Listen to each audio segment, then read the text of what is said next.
दोस्तों, दुनिया में ऐसे ऐसे सीरियल किलर हुए हैं जिनके बारे में जानकर ही हमारे अंदर डर पैदा हो जाता है और जिनके बारे में जानने के लिए हम उत्सुक हो जाते हैं। आज की ये कहानी एक ऐसे सीरियल किलर की है जो बच्चियों और महिलाओं के साथ दुष्कर्म करके उनकी हत्या कर देता था और इतना ही नहीं, उनके शरीर के टुकड़े टुकड़े करके एक नाले में दफना देता था। उसने मासूम बच्चों को भी नहीं छोड़ा। इसी हैवानियत के नाते उसको ऐसी सज़ा मिली जिसके बारे में कोई सोचा भी नहीं होगा। तो दोस्तों, आखिर कौन था वो सीरियल किलर? उसने ऐसा क्या किया, कैसे पकड़ा गया और उसको कौन सी सज़ा मिली? सब कुछ जानेंगे आज के इस वीडियो में।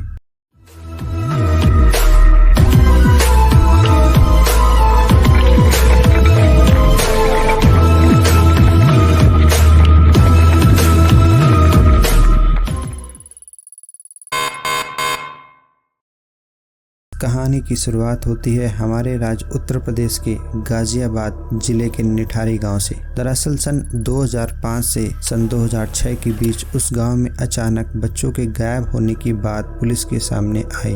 उस गांव में एक एक करके कई सारे बच्चे गायब हो रहे थे, लेकिन किसी को कुछ पता नहीं चल रहा था कि आखिर निठारी गाँव में क्या हो रहा है। पुलिस इसकी छानबीन कर रही थी, लेकिन उनको भी कुछ पता नहीं चल पा रहा था कि आखिर बच्चे गायब कौन कर रहा है। इसी बीच उधम सिंह नाम का एक आदमी, जो कि गाजियाबाद के निठारी गांव का ही रहने वाला था, वह 8 मई 2006 को नोएडा के थाना सेक्टर 20 में जाकर अपनी बेटी के गायब हो जाने की रिपोर्ट दर्ज करवाता है। उसने पुलिस को बताया कि उसकी बेटी अपने लिए नौकरी की तलाश कर रही थी। फिर उसने कहा कि उसकी बेटी 7 मई 2006 को घर से यह कहकर निकली थी कि वह निठारी गांव की D5 कोठी में उसको नौकरी के लिए बुलाया गया है और जब से वह गई वापस नहीं आई और मैंने उसको खोजने की बहुत कोशिश की, लेकिन उसका कुछ भी पता नहीं चला। फिर पुलिस उससे पूछती है कि आखिर तुम्हारी बेटी वहाँ कैसे गई थी?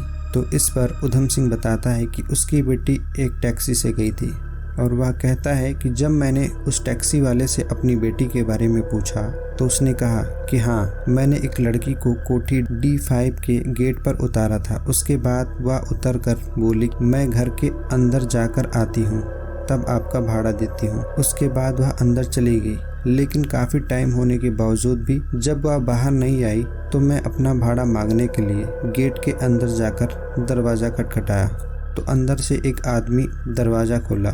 उसके बाद मैंने जब उस लड़की के बारे में उस आदमी से पूछा तो उसने कहा कि उस लड़की को यहाँ से गए काफ़ी टाइम हो गया है। तो मुझे थोड़ा अजीब लगा क्योंकि मैं गेट पर ही खड़ा था, लेकिन वह लड़की बाहर नहीं निकली थी। फिर मैं वहाँ से चला आया। इतना सुनकर पुलिस उस टैक्सी वाले को पकड़कर पूछताछ करती है और पूरी सच्चाई का पता लगाती है। उसके बाद पुलिस D5 कोठी पर पहुँचती है और छानबीन करने लगती है। उस कोठी में 2 लोग रहते थे। कोठी का मालिक मनिंदर सिंह पंढेर और उसका नौकर सुरेंद्र कोहली। पुलिस जब उनसे उस लड़की के बारे में पूछताछ करती है तो वो लोग कुछ भी बताने से इनकार कर देते हैं। फिर पुलिस उनके कोठी को अच्छी तरह से चेक करती है तो वहाँ पर पुलिस को कुछ बच्चों के चप्पल और कपड़े मिले। क्योंकि निठारी गांव में बच्चों के गायब होने का सिलसिला चल रहा था, इसलिए पुलिस को समझते देर नहीं लगी कि यहाँ पर बच्चों के चप्पल और कपड़े कहाँ से आए। अब पुलिस को शक हो गया था। पुलिस उस कोठी का और उसके आसपास के सबूत खोजना चालू कर देती है। तभी पुलिस को कोठी के पास नाले में कुछ बोरियां दिखाई देती हैं और जब उन बोरियों को निकाल कर खोला गया तो उसके अंदर का जो नज़ारा था उसे देखकर वहां पे खड़े सभी लोग भयभीत हो गए। मानो सब के सब पत्थर की मूर्ति बन गए। वहाँ पर पूरी तरह से सन्नाटा छा गया क्योंकि जब उन बोरियों को खोला गया तो उसके अंदर इंसानी कंकाल निकले और देखते ही देखते उस नाली से लगभग 40 से ज़्यादा बोरियां निकाली गई। सभी बोरियों में सिर्फ कंकाल ही कंकाल भरे हुए थे। उसके बाद उन कंकालों को टेस्ट के लिए भेज दिया गया तो पता चला कि उन बोरियों में कुल 19 लोगों का कंकाल था, जिनमें से ज़्यादा बच्चे ही थे। उसके बाद पुलिस मनिंदर सिंह पंढेर और सुरेंद्र कोहली दोनों को गिरफ्तार कर लेती है और फिर इनसे पूछताछ करती है कि आखिर उन बच्चों और महिलाओं के साथ क्या हुआ, क्या किया तुम दोनों ने। लेकिन वो दोनों पुलिस को कुछ भी बताने के लिए राजी नहीं हुए। पुलिस इस केस की तह तक पहुंचना चाहती थी कि आखिरकार उन पीड़ितों के साथ क्या हुआ था जिनके कंकाल मिले हैं, लेकिन पुलिस को कुछ पता नहीं चला। उसके बाद पुलिस हार मानकर इस केस को CBI को सौंप देती है। उसके बाद सीबीआई इस केस की अच्छे से छानबीन करती है। उसके बाद उनके बारे में जो पता चला वो जानकर आपका दिल दहल उठेगा। दरअसल सुरेंद्र कोहली मूल रूप से उत्तराखंड के अल्मोड़ा का निवासी था। उसका परिवार भेड़ बकरियां चराकर गुजारा करता था। साल 2000 में एक ब्रिगेडियर अल्मोड़ा घूमने गए थे। इसी दौरान उनकी मुलाकात सुरेंद्र कोहली से हुई थी। क्योंकि सुरेंद्र कोहली को स्वादिष्ट खाना बनाना आता था, इसलिए उसकी इसी खूबी ने ब्रिगेडियर को खुश कर दिया। उसके बाद सुरेंद्र कोहली ब्रिगेडियर के साथ दिल्ली आया और उनके यहाँ खाना बनाने का काम करने लगा। ब्रिगेडियर के घर रहने के दौरान साल 2003 में सुरेंद्र कोहली की पहचान मनिंदर सिंह पंढेर से हुई। इसके बाद पंढेर सुरेंद्र कोहली को अपने साथ नोएडा लेकर आ गया। चूँकि वह खाना अच्छा बना लेता था, इसलिए वह अच्छा खासा पैसा कमा लिया था।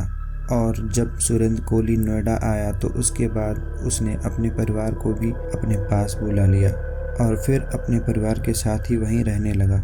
लेकिन एक दिन उसके मालिक मनिंदर सिंह पंढेर का परिवार पंजाब चला गया तो कोहली ने अपनी पत्नी और परिवार वालों को अपने घर अल्मोड़ा भेज दिया। अब नोएडा की कोठी में सिर्फ मनिंदर सिंह पंढेर और सुरेंद्र कोहली ही रह गए और यहीं से उनका खूनी खेल चालू होता है। दरअसल सुरेंद्र कोहली की पत्नी और परिवार वालों के ना होने के कारण वह अकेलापन महसूस करने लगा और धीरे धीरे सुरेंद्र कोहली का यही अकेलापन उसके अंदर के हैवान को जगा रहा था। कुछ दिन बाद उन दोनों ने ऐसा जुर्म करने को सोचा जिससे इंसानियत भी शर्मा जाए। अब दोनों शाम होने का इंतजार करते और जैसे ही शाम होता सुरेंद्र कोहली अपने शिकार पर निकल जाता, क्योंकि शाम होते ही उनके इलाके में सन्नाटा छा जाता। सुरेंद्र कोहली किसी मासूम बच्चों को बहला फुसलाकर अपने पास बुलाता और फिर उसे वहां से किसी तरह अपनी कोठी ले जाता और वहां पर सुरेंद्र कोहली और मनिंदर सिंह पंढेर दोनों मिलकर उन मासूम बच्चों के साथ दुष्कर्म करते और जब उनका मन भर जाता तब उन बच्चों का गला दबाकर हत्या कर देते। उनकी हैवानियत यहीं पर नहीं खत्म होती। इसके बाद वो लोग उन मासूम बच्चों की लाश को कई टुकड़े में काटकर बोरी में भरकर पास के नाले में फेंक देते। उनकी हैवानियत का शिकार कभी कभी वो औरतें हो जाती जो शाम के समय उन सुनसान इलाकों में अकेले जाया करती थी। उसके बाद उनका यही अंजाम होता था। उनके साथ भी दुष्कर्म करके उनकी हत्या कर दी जाती थी और फिर उनके शरीर के टुकड़े टुकड़े करके बोरी में भरकर नाले में फेंक दिया जाता था। उनकी ये हैवानियत भरी किस्से को जानकर लोग अपने आसपास के लोगों के ऊपर भी विश्वास उठ गया। इस केस ने पुलिस का निठारी गांव के बच्चे गायब होने वाले केस को भी सॉल्व कर दिया। और वहीं गांव के कुछ लोगों का कहना था कि मनिंदर सिंह पंढेर और सुरेंद्र कोहली दोनों मिलकर आर्गन का व्यापार कर रहे थे। जिस लड़की को पुलिस खोज रही थी वो लड़की उन दरिंदों का शिकार बन चुकी थी। उसके बाद पुलिस ने उन्हें कोर्ट में पेश किया और कोर्ट में इनका केस काफ़ी दिनों तक चला, क्योंकि अभी तक पुलिस के पास सिर्फ एक लड़की के मर्डर का ही सबूत था जो कि उस दिन नौकरी के लिए उनके यहाँ आई थी। लड़की का नाम पिंकी सरकार था। उस बच्ची के कंकाल की पहचान उसके सलवार सूट और चप्पलों के जरिए हुई थी। कोठी में उसके बालों का सैंपल भी मिला, जिससे पुलिस ने उसका डीएनए टेस्ट करवा कर पता लगाया और कोर्ट बिना सबूत के किसी को दोषी नहीं मान सकती। उसके बाद उन दोनों को 14 दिनों तक सीबीआई कस्टडी में रखा गया और फिर 14 दिनों के बाद उनको कोर्ट में फिर पेश किया गया। कोर्ट पिंकी सरकार की हत्या में सुरेंद्र कोहली को दोषी मानते हुए उसे फांसी की सजा सुनाती है। उसके बाद पुलिस जब इस केस की पूरी तरह छानबीन कर लेती है तो सुरेंद्र कोहली को 14 मामलों में दोषी पाया जाता है, जबकि मनिंदर सिंह पंढेर को सिर्फ 3 मामलों में। सुरेंद्र कोहली की हैवानियत भरे जुर्म को सुनकर कोई भी कोर्ट इसे माफ नहीं करती। हर बार सुरेंद्र कोहली को फांसी सुनाई जाती है। इस तरह सुरेंद्र कोहली को 14 मामले के नाते 14 बार फांसी पर चढ़ाए जाने की सजा सुनाया जाता है, जबकि मनिंदर सिंह पंढेर को सिर्फ पिंकी सरकार के जुर्म में फांसी की सजा सुनाई जाती है और इनका केस इसी तरह कई सालों तक चला। कुछ दिन बाद मनिंदर सिंह पंढेर को पुलिस कस्टडी के अंदर ही रिहा कर दिया जाता है, लेकिन सुरेंद्र कोहली के गुनाह ज्यादा होने के नाते उसे माफ नहीं किया गया और 12 दिसंबर 2014 में सुप्रीम कोर्ट ने सुरेंद्र कोहली की फांसी की सजा को 29 नवंबर तक रोक देती है और उसे फांसी नहीं होती है।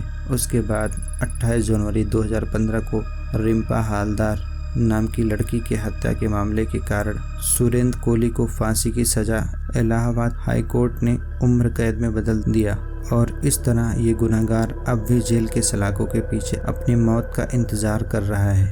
तो दोस्तों अगर जो आपको ये क्राइम स्टोरी पसंद आया हो तो वीडियो को लाइक कीजिएगा और चैनल को सब्सक्राइब करके बेल आइकन ज़रूर ऑन कर लीजिए ताकि हमारी अगली क्राइम स्टोरी का नोटिफिकेशन आपको तुरंत मिल सके। तब तक के लिए धन्यवाद।